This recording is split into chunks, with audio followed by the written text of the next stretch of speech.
Então vamos lá, parede celular, estrutura celular típica de células vegetais. Qual é a função da parede celular?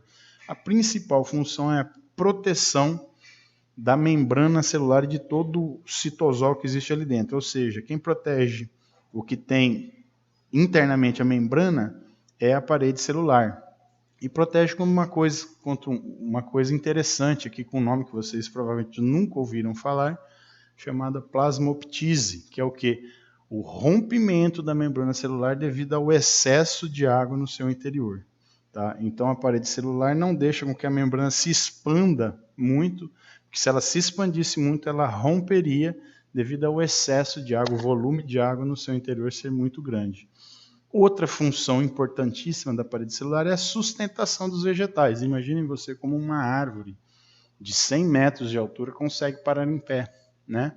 Tem que existir alguma coisa que faça com que ela fique em pé, né? E essa coisa é a parede celular das células vegetais, principalmente da raiz e do tronco e caule, né? E ramos, né? Que mantém essa árvore ereta acima do solo e resistente. Essa parede celular é resistente à tensão, essa resistência é variável, ou seja, ela resiste a dobras, a forças que tentam rompê-la. É variável, tem paredes celulares mais rígidas, paredes celulares menos rígidas, tá? A parede celular é permeável, tá?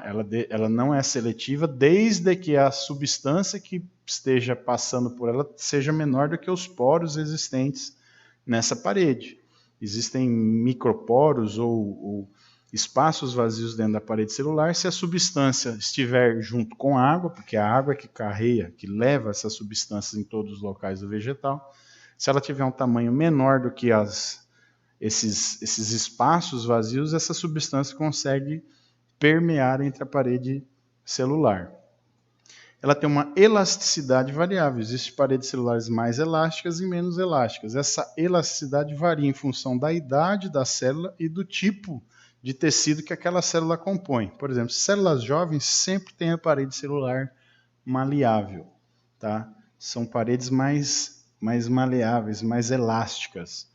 E o tipo de tecido que ela faz parte conta muito nisso. Por exemplo, imagine um fruto, mamão. O que você come do mamão quando você está comendo mamão? Você está comendo uma célula vegetal.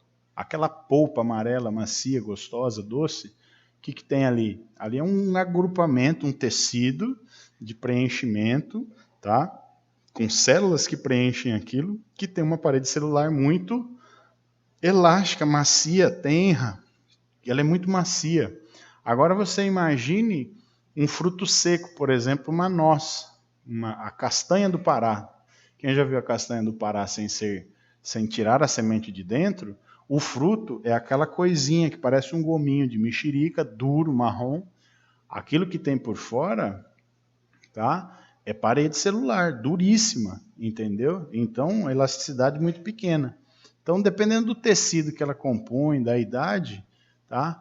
Essa elasticidade pode ser variável.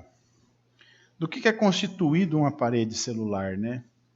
As paredes celulares são constituídas na grande maioria de celulose, hemicelulose, pectina e proteínas estruturais. Essa celulose e hemicelulose nada mais são do que como se fossem fios, fibras, microfibras de celulose e hemicelulose, com fios muito fininhos que ficam emaranhados uns aos outros, amarrados, trançados por pectinas e algumas proteínas estruturais.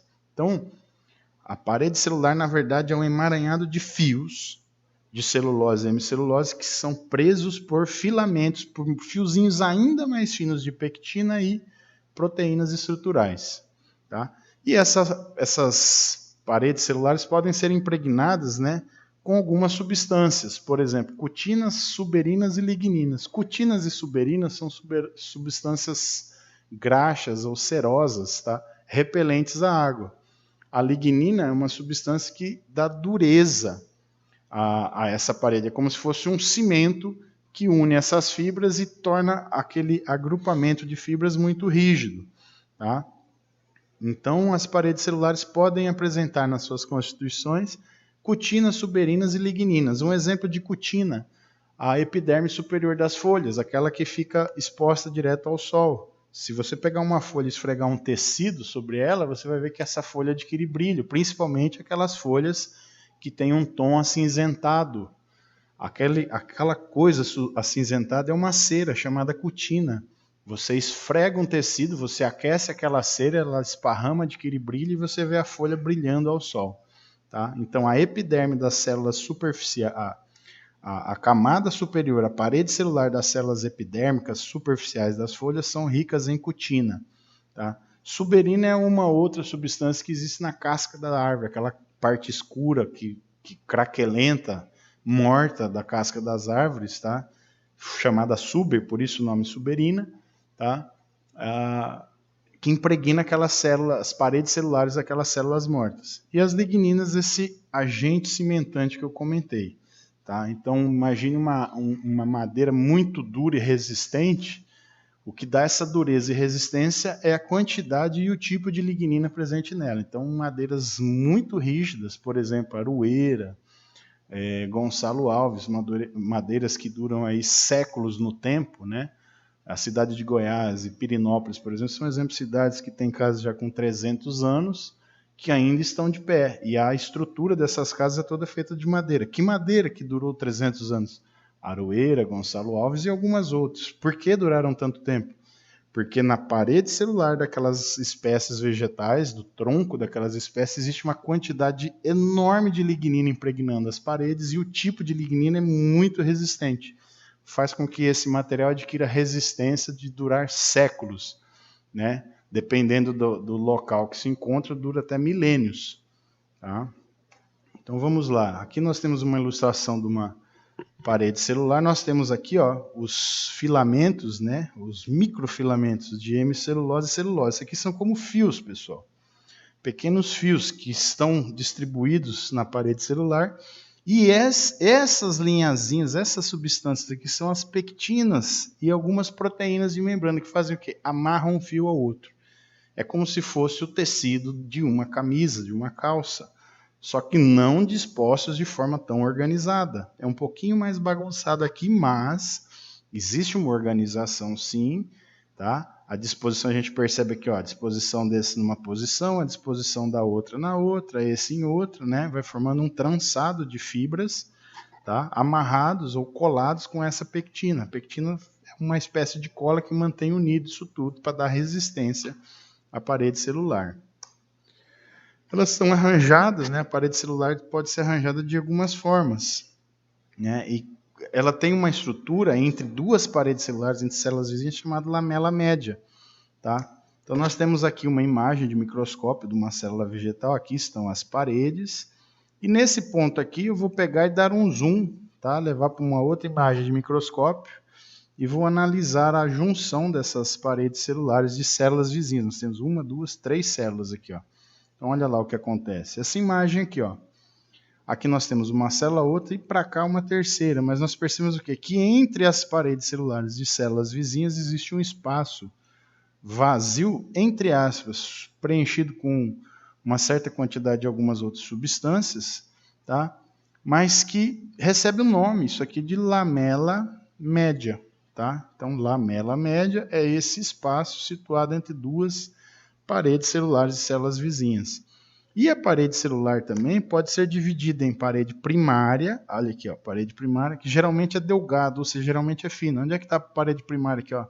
Parede primária é essa mais fininha aqui, ó, encostada na lamela média.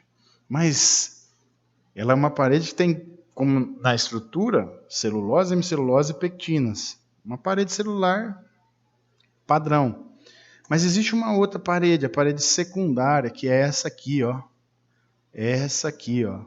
Composta por três camadas, chamadas S1, S2, S3. A camada S3 não acontece em todos os vegetais, tá? Alguns vegetais, algumas células vegetais não têm camada S3, mas a S1 e S2, toda célula que tem parede secundária apresenta. Qual é a diferença dessa parede celular secundária para primária? Uma aqui, ó, lignina. Então essa parede é a parede que está em contato com a membrana celular, tá? Essa parede é a parede mais lignificada, é a parede mais rígida, que confere maior rigidez e proteção à célula. Por que ela está aqui dentro? Porque aqui está a membrana. Então ela que fica mais próxima da membrana, ela tem que ser mais, oferecer uma proteção maior, tá ok? Aqui tem um desenho mostrando um esqueminha, tá? Parede celular primária, essa aqui, ó. E aqui a gente tem a parede secundária S1, parede secundária S2 e S3. A S2 sempre é a parede mais espessa, tá ok? Pode ou não acontecer S3. Algumas células vegetais não têm parede secundária S3, tá ok? Características dessa parede secundária, forte presença de lignina, tá?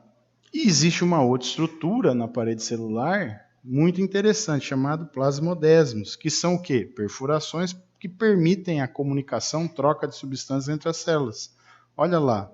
Então nós temos uma ilustração aqui, ó, que nós temos aqui duas paredes celulares, ó.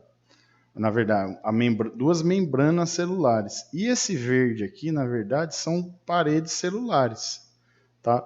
Não aparece nessa animação a lamela média, mas aqui nós temos uma célula desse lado e aqui nós temos outra célula. Como é que elas estão unidas aqui, ó, por essas perfurações, ó? Essas perfurações chamadas de plasmodesmos ou plasmodesmatas. Dentro desse plasmodesmos, a membrana também forma um canal chamado de desmotúbulo. E é por dentro desse canalzinho que passa dentro dos plasmodesmos que as células trocam substâncias, elas se comunicam, elas trocam informações. As substâncias que passam de uma para outra é que faz com que uma se comuniquem com a outra, tá? É como se uma célula pudesse falar alguma coisa com a outra, mandando substâncias químicas, tá ok?